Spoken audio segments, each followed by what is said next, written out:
வணக்கம். இந்த வீடியோவில் ஒரு 5 செக்ஷன் ஆஃப் பிஎன்எஸ் என்னென்னு பார்ப்போம். ஸோ அதுக்கு முன்னாடி நேற்று பார்த்த செக்ஷன்ஸ் ரிலேட்டடாக என்னென்னு ஒரு வாட்டி பார்த்துருவோம். ஸோ நேற்று பார்த்த செக்ஷன்ஸ் பார்த்திங்கன்னா செக்ஷன் 318 எது ரிலேட்டடாக பேசுகிறாங்க பார்த்தீங்கன்னா சீட்டிங் ரிலேட்டடாக இருக்குது. ஸோ ஐபிசியில் பார்த்தீங்கன்னா 415, 417, 418, 420.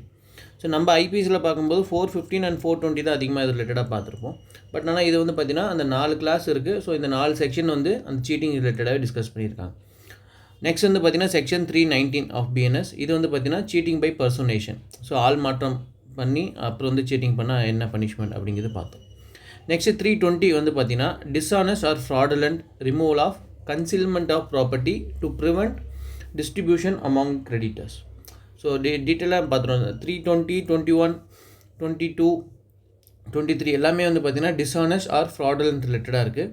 இந்த 320 பார்த்தீங்கன்னா ஒரு ப்ராப்பர்ட்டி இருக்கிறத பார்த்தீங்கன்னா மறைக்கிறது. எதுக்குன்னு பார்த்தீங்கன்னா கிரெடிட்டர்ஸ்க்கு கொடுக்க வேண்டிய அமௌண்ட்டை இந்த ப்ராப்பர்ட்டி மறைச்சிட்டு அவங்க அட்டாச் பண்ண முடியாது. ஸோ அது ரிலேட்டடான அஃபென்ஸ் என்ன, அதுக்கு ரிலேட்டடாக பனிஷ்மெண்ட் என்ன அப்படிங்கிறது பார்க்குறது தான். 321 பார்த்தீங்கன்னா டெப்ட் கொடுக்காம அதுக்கு என்ன ப்ரிவென்ட் சீட்டிங் லெட்டர். அங்கே ப்ராப்பர்ட்டி இருக்கிறது மறைக்கிறது 320. இங்கே ஜஸ்ட் கொடுக்க வேண்டிய காசை ரிட்டர்ன் பண்ணாமல் அதில் சீட்டிங் பண்ணால் என்ன அப்படிங்கிறது 321. நெக்ஸ்ட் 322 பார்த்தீங்கன்னா எக்ஸிக்யூஷன் ஆஃப் டீடில் கன்சிடரேஷன் ரிலேட்டடான ஸ்டேட்மெண்ட் பார்த்தீங்கன்னா ஃபால்ஸாக கொடுத்துருந்தா 322 கீழே பனிஷ்மெண்ட். 323 பார்த்தீங்கன்னா ரிமூவல் ஆஃப் கன்சீல்மெண்ட் இல்லைனா ப்ராப்பர்ட்டி ரிலேட்டடாக ஜென்ரலாக சொல்லிட்டாங்க. மேலே பார்த்தீங்கன்னா அந்த கிரெடிட்டருக்கு கொடுக்க வேண்டியது ரிலேட்டடாக பண்ணும்போது என்ன பனிஷ்மெண்ட் அப்படின்னு சொல்லியிருப்பாங்க. ஒன்று ப்ராப்பர்ட்டி ரிலேட்டடாக, அதுக்கப்புறம் அவங்க கடன் கொடுக்கறது ரிலேட்டடாக சொல்லியிருப்போம். 323 பார்த்தீங்கன்னா ஜென்ரலாக ப்ராப்பர்ட்டியை மறைக்கிறது ரிலேட்டடாக சீட்டிங் நடந்துச்சுன்னா என்ன அப்படிங்கிறது தான் 323 ரிலேட்டடாக.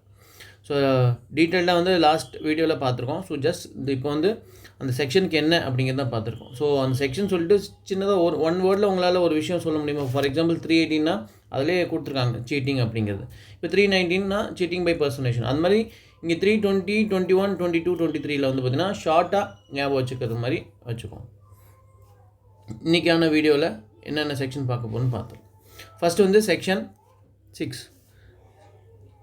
Section 6 section 6 of BNS. Section 6 of BNS பார்த்தீங்கன்னா fraction of term of punishment. So fraction of term of பனிஷ்மெண்ட்டில் பார்த்தீங்கன்னா இப்போ ஃபார் எக்ஸாம்பிள் ஒரு பனிஷ்மெண்ட் இருக்குது. இப்போ ஃபார் எக்ஸாம்பிள் 10 years இருக்குது. அதுக்கு ஃப்ராக்ஷன்னா நம்ம அதிலே நம்பர் இருக்குது 10ன்னு இருக்குது. அப்போ இப்போ அபேட்மெண்ட்டாக இருக்குது இல்லைனா வேறு ஏதாச்சும் அந்த மாதிரிலாம் இருக்கும்போது half of the punishment once commit ஆகலை பட் ஆனால் அபேட்மெண்ட் நடந்திருக்கு இல்லைனா கமிஷன் நடந்துச்சு அப்படின்போது இருக்கிற பனிஷ்மெண்ட்டுக்கு கேல்குலேஷன் பண்ணுவாங்க. ஹாஃப் பனிஷ்மெண்ட் இருக்கும் இல்லைனா 1/4, 1/8 அப்படிலாம் சில டைம் இருக்கும். ஸோ அப்படி பண்ணும்போது பார்த்தீங்கன்னா இப்போது லைஃப்னு இருக்கும்போது அது எப்படி கேல்குலேட் பண்ணணும் அப்படிங்கிறது ரிலேட்டடாக இருக்கும். ஸோ அதை மென்ஷன் பண்ணுறது தான் செக்ஷன் 6. அதில் என்ன சொல்லியிருப்பாங்க பார்த்தீங்கன்னா லைஃப் இம்ப்ரிசன்மெண்ட் இருக்குன்னா அப்போ கேல்குலேஷன் பர்பஸ்க்காக 20 yearsஆக கேல்குலேட் பண்ணிக்கலாம். சரி, அது கேல்குலேஷன் பர்பஸ்க்காக. சில டைம் லைஃப்னு சொல்லும்போது 14 yearsன்னு சில டைம் சொல்லுவோம் இல்லைனா 20 yearsங்கிறதுலாம் இருக்கும். அந்த 14 yearsங்கிறது என்னென்னா based on the conduct of the prisoner அவங்களே ரிலீஸ் பண்ணுறதுக்கு வாய்ப்பு இருக்குது. அது கண்டிப்பாக 14 years கம்ப்ளீட் ஆயிடுச்சு அதனால் ரிலீஸ் பண்ணணும் அப்படிங்கிற மேண்டேட்ரி கிடையாது. இங்கே செக்ஷன் 6 பார்த்தீங்கன்னா அந்த பர்டிகுலர் ஃப்ராக்ஷன் ஆஃப் டேர்ம் பனிஷ்மெண்ட்டுக்காக லைஃப் இம்ப்ரிசன்மெண்ட்னா 20 years அந்த கேல்குலேஷனுக்கு யூஸ் பண்ணிக்கோங்க அப்படின்னு சொல்லிட்டு இதில் சொல்லியிருப்பாங்க. ஸோ இதே ஐபிஎஸ்சில் பார்த்தீங்கன்னா செக்ஷன் 57 அதை பற்றி சொல்லியிருக்காங்க. ஸோ இதில் பார்த்தீங்கன்னா எந்த சாப்டர் கீழே வருதுன்னு பார்த்தீங்கன்னா சாப்டர் 2 கீழே வருது ஆஃப் பனிஷ்மெண்ட் அப்படிங்கிறது. ஸோ ஏற்கனவே இந்த சாப்டர் ரிலேட்டடாக சில செக்ஷன்ஸ் பார்த்துருக்கோம். உங்களால் எந்த செக்ஷன்லேருந்து எந்த செக்ஷன் வரைக்கும் ரீகால் பண்ண முடிஞ்சுன்னா இட்ஸ் வெல் அண்ட் குட்.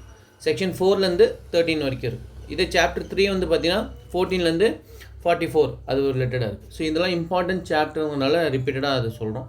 அது இது கண்டிப்பாக ஞாபகம் வச்சுக்கணும். நெக்ஸ்ட் பார்த்தீங்கன்னா section 7 of BNS. Section 7 of BNS பார்த்தீங்கன்னா எதை பற்றி சொல்கிறாங்கன்னா sentence maybe in certain case of imprisonment wholly or partly rigorous or simple. So இப்போ ஜட்ஜ் இதில் பார்த்தீங்கன்னா மே அப்படிங்கிற டேர்ம் யூஸ் பண்ணியிருக்காங்க. ஸோ இது ரொம்ப இம்பார்ட்டன்ட். மேன்னு சொல்லும்போது பார்த்தீங்கன்னா it's a discretion of the court. இதே ஷேல்னு யூஸ் பண்ணியிருந்தாங்க அப்படின்னா கண்டிப்பாக அது கோர்ட் ஃபாலோ பண்ணி தான் ஆகணும் அப்படிங்கிறது. ஸோ ஒரு இம்ப்ரிசன்மெண்ட் கொடுக்கும்போது அது சிம்பிளாகவும் இருக்கலாம் ரிகரஸாகவும் இருக்கலாம் இல்லை ரெண்டுத்தையும் கலந்து கொடுக்கலாம். ஸோ இப்போ இது யார் சொல்லுவாங்க அப்படின்னா it's a discretion of the court. So court நினச்சா ஒன்று ஃபுல்லாக சிம்பிளாகவும் கொடுக்கலாம் ரிகரஸும் கொடுக்கலாம் இல்லை ரெண்டுத்தையும் மிக்ஸ் பண்ணி ஓகே 2 வருஷம் சிம்பிள் 1 வருஷம் ரிகரஸ் இல்லைன்னா 6 மாதம் ரிகரஸ் இம்ப்ரிசன்மெண்ட் அப்படின்னு சொல்கிறதுக்கான பவர் பார்த்தீங்கன்னா சொல்லலாம் அப்படின்னு கோர்ட் சொல்லலாம் அப்படிங்கிறது செக்ஷன் 7 ஆஃப் பிஎன்எஸில் சொல்லியிருக்காங்க. இதே பார்த்தீங்கன்னா ஐபிசியில் செக்ஷன் 60 அதில் சொல்லியிருக்காங்க. நெக்ஸ்ட் வந்து பார்த்தீங்கன்னா section 8 of BNS. Section 8 of BNS வந்து பார்த்தீங்கன்னா என்னென்னா amount of fine, liability in default in payment of fine etc. So இதில் வந்து பார்த்தீங்கன்னா நார்மலாக பனிஷ்மெண்ட் கொடுக்கும்போது இம்ப்ரெஷன்மெண்ட் மட்டும் இருக்காது, வித் ஃபைனும் இருக்கும், இல்லை ரெண்டுத்தையும் கலந்தும் கொடுப்பாங்க. இப்போ இந்த பிஎன்எஸில் தான் கம்யூனிட்டி சர்வீஸ் அப்படிங்கிறதும் ஆட் பண்ணியிருக்காங்க. முன்னாடிலாம் வந்து பார்த்தீங்கன்னா இம்ப்ரெஷன்மெண்ட், ஃபைன் அது ரெண்டும் இருக்கும், இல்லை வெறும் ஃபைன் மட்டும் இருக்கும், இல்லை ரெண்டும் கலந்து இருக்கும். இப்போ இதில் செக்ஷன் 8 என்ன சொல்கிறாங்கன்னா ஒரு ஃபைன் பே பண்ண வேண்டிய அமௌண்ட் அவங்க பே பண்ணலை அப்படின்னா அதுக்கு வந்து பார்த்தீங்கன்னா இம்ப்ரெஷன்மெண்ட் ரிலேட்டடாக இருக்கும். So amount of fine, liability in default in payment of fine. So நான் இப்போ வந்து எனக்கு ஒரு பனிஷ்மெண்ட் கொடுத்துருக்காங்க, 1 year கொடுத்துருக்காங்க. ஆனால் அதே மாதிரி ஃபைனுமே இன்க்ளூடிங் வந்து ஒரு 5,000 கொடுத்துருக்காங்கன்னு வச்சுக்கோங்க. பிஎன்எஸில் தான் இந்த அமௌண்ட் அதிகமாக இருக்கும். ஐபிஎஸ்சில் வந்து பார்த்தீங்கன்னா அமௌண்ட்லாம் கம்மி தான். பட் ஆனால் பிஎன்எஸ் வந்து இப்போ ரீசெண்டாக வந்தனால அப்டேட் பண்ணியிருக்காங்க. இப்போ ஒரு 5,000 ஃபைன் கொடுக்குறாங்க, ஆனால் அந்த ஃபைனை நான் பே பண்ணலை அப்படின்னா அதுக்கான பனிஷ்மெண்ட் எவ்வளோ கொடுப்பாங்க அப்படிங்கிறது தான் செக்ஷன் 8 சொல்லியிருக்காங்க. இதில் வந்து பார்த்தீங்கன்னா மொத்தம் 7 கிளாஸ் இருக்குது. இந்த பர்டிகுலர் இதில் 7 கிளாஸ் இருக்குது. ஸோ என்ன மாதிரி சுச்சுவேஷனில் என்னென்ன இருக்கும் அது எக்ஸ்பிளைன் பண்ணோன்னா இன்னும் ரொம்ப டீட்டெயில்டாக போகும். ஸோ அதனால் ஃபைன் பே பண்ணலை அப்படின்னா அதுக்கான லைபிலிட்டி என்ன, எவ்வளோ இம்ப்ரெஸ்மெண்ட் எவ்வளோ இன்க்ரீஸ் பண்ணுவாங்க அப்படிங்கிறது செக்ஷன் 8 அதை பற்றி டிஸ்கஸ் பண்ணியிருக்காங்க. இதே வந்து ஐபிசியில் வந்து பார்த்திங்கன்னா செக்ஷன் 63 70 வரைக்கும் இது டிஸ்கஸ் பண்ணியிருக்காங்க. நெக்ஸ்ட் வந்து பார்த்திங்கன்னா செக்ஷன் 9 ஆஃப் பிஎன்எஸ். இதில் வந்து பார்த்திங்கன்னா limit of punishment of offence made up of several offences. So இப்போ ஃபார் எக்ஸாம்பிள் நான் ஒரு அஃபென்ஸ் கமிட் பண்ணுறேன், ஆனால் அந்த அஃபென்ஸை பிரித்து பார்க்கும்போது அதுலேயே நிறைய அஃபென்சஸ் இருக்குது அப்படின்னா எனக்கு பனிஷ்மெண்ட் எது கொடுப்பாங்க அப்படிங்கிறது தான் இதில் இந்த செக்ஷன் 9 டிஸ்கஸ் பண்ணியிருக்காங்க. இப்போ ஃபார் எக்ஸாம்பிள் நான் ஒரு பர்டிகுலர் பர்சனை வந்து பார்த்திங்கன்னா குச்சி எடுத்து ஒரு 50 வாட்டி அடிக்கிறேன். இப்போ ஃபார் எக்ஸாம்பிள் அந்த 50 வாட்டி அடிக்கிறனால இப்போ ஒரு வாட்டி நான் குச்சி எடுத்து அடித்தேன்னா எனக்கு 1 வருஷம் தண்டனை அப்படின்னா இப்போ நான் 50 வாட்டி அடித்தனால எனக்கு 50 வருஷம் தண்டனை கொடுப்பாங்களா அப்படின்னு கான்செப்ட் வரும்போது ஒரு வாட்டி அடித்ததுக்கு 1 வருஷம் தண்டனை, மேக்ஸிமம் 1 வருஷம் தண்டனைனா எனக்கு பனிஷ்மெண்ட் மேக்ஸிமம் 1 year தான் வரும். ஓகேங்களா? ஸோ இது வந்து பார்த்திங்கன்னா ரிப்பீட்டடாக பண்ணுறதோ இல்லைனா இன்னும் ஈஸி. இந்த எக்ஸாம்பிள் ரொம்ப சிம்பிளாக இல்லைன்னா அந்த பேரக்கில் இருக்கிற எக்ஸாம்பிள் தான் நான் சொல்கிறேன் இதில். ஸோ ஒரு பர்டிகுலர் அஃபென்ஸ் நான் கமிட் பண்ணுறேன், அதை வந்து பார்த்திங்கன்னா குச்சி எடுத்து ஒருத்தவங்களை அடிக்கிறேன், அதுக்கான பனிஷ்மெண்ட் ஜஸ்ட் ஒரு எக்ஸாம்பிள் தான், அதுக்கான பனிஷ்மெண்ட் 1 year மேக்ஸிமம்னா அப்போ நான் 50 வாட்டி ஒரே பர்சனை நான் அடிச்சிருக்கேன் அப்படின்னா அப்போது எனக்கு தண்டனை வந்து 50 வருஷம்லாம் போகாது, 1 வருஷம் தான் அப்படிங்கிறது தான் இந்த செக்ஷன் 9 கான்செப்ட். பட் ஆனால் இப்போ நான் வந்து அந்த எக்ஸுங்கிற பர்சனை அடிச்சுட்டு இருக்கும்போது ஒய்ங்கிற பர்சன் புதுசாக ஒருத்தவங்க வராங்க, அவரை நான் திருப்பி அடிக்கிறேன்னு வச்சுக்கோங்க. அப்போ வந்து அந்த அஃபென்ஸ் 2ஆக பிரியும். அப்போ 2 பேர்த்துக்கும் தனித்தனியாக வந்து அது தகுந்தாப்புல பனிஷ்மெண்ட் கொடுப்பாங்க. ஸோ இது வந்து பார்த்தீங்கன்னா டெக்னிக்கல் ரிலேட்டடாக இருக்குது. ஸோ பனிஷ்மெண்ட் எப்படி, லிமிட் ஆஃப் பனிஷ்மெண்ட் என்ன அப்படிங்கிறது. ஸோ ஒரு அஃபென்ஸ் கமிட் பண்ணும்போது அதில் நிறைய பார்ட்ஸ் இருக்குது அப்படின்னா தனித்தனியாக கொடுக்கக்கூடாது அப்படின்னு ஜென்ரலாக ஃபஸ்ட் சொல்லிடுறாங்க. ஆனால் எக்ஸப்ஷனில் அப்போ ஸ்பெசிஃபிக்காக அதுக்கு ஒரு பனிஷ்மெண்ட் கொடுக்கணும் அப்படின்னு சொல்லியிருந்தாங்கன்னா அப்போ அது அப்ளை ஆகும். ஸோ நார்மலாக கிரிமினல் சைட்லையும் இல்லை எந்த லாவும் எடுத்துட்டாலும் ஜென்ரல் ரூல்னு ஒன்று இருக்கும், அதுக்கப்புறமா எக்ஸப்ஷன் படிச்சுக்கணும். ஸோ அது ரெண்டுத்தையும் மிக்ஸ் பண்ணி கரெக்டாக எங்கே அப்ளை பண்ணணும் அப்படின்னு தெரிஞ்சுக்கணும். செக்ஷன் 9 லிமிட்டேஷன் ஆஃப் பனிஷ்மெண்ட் ரிலேட்டடாக சொல்லியிருக்காங்க. நிறைய அஃபென்ஸ் இருக்குது, அதில் என்ன பனிஷ்மெண்ட் கொடுக்கணும், இல்லை மேக்ஸிமம் பனிஷ்மெண்ட் என்ன இருக்குது, எந்த அஃபென்ஸ்க்கு இருக்கோ அதை பேஸ் பண்ணி அது கொடுக்கலாம் அப்படிங்கிறதான் செக்ஷன் 9 சொல்லியிருக்காங்க. ஸோ இது வந்து பார்த்திங்கன்னா ஐபிசியில் எந்த செக்ஷனில் சொல்லியிருக்காங்கன்னா செக்ஷன் 71 சொல்லியிருக்காங்க. நெக்ஸ்ட் வந்து பார்த்திங்கன்னா செக்ஷன் 10 ஆஃப் பிஎன்எஸ். இது வந்து பார்த்திங்கன்னா punishment of person guilty of one of several offences judgment stating that it is doubtful of which. So இதில் வந்து பார்த்திங்கன்னா சேம் திங், ஒரு பர்டிகுலர் அஃபென்ஸ் ஒரு பர்டிகுலர் அக்யூஸ் வந்து நிறையா அஃபென்ஸ் கமிட் பண்ணியிருக்காரு, அதில் வந்து பார்த்திங்கன்னா கில்ட்டின்னு இருக்குது. பட் ஆனால் எந்த அஃபென்ஸ் அவர் பண்ணார் அப்படிங்கிறது ப்ராப்பராக அவங்க கோர்ட்டுக்கு தெரியல, இல்லைனா மேபி ப்ராசிக்யூஷன் சைடில் ப்ரூவ் பண்ண முடியல அப்படின்னா அந்த பண்ண அஃபென்ஸில் எது மினிமம் பனிஷ்மெண்ட் என்ன இருக்கோ அதுதான் கொடுக்கணும்னு சொல்லிட்டு செக்ஷன் 10 சொல்லியிருக்காங்க.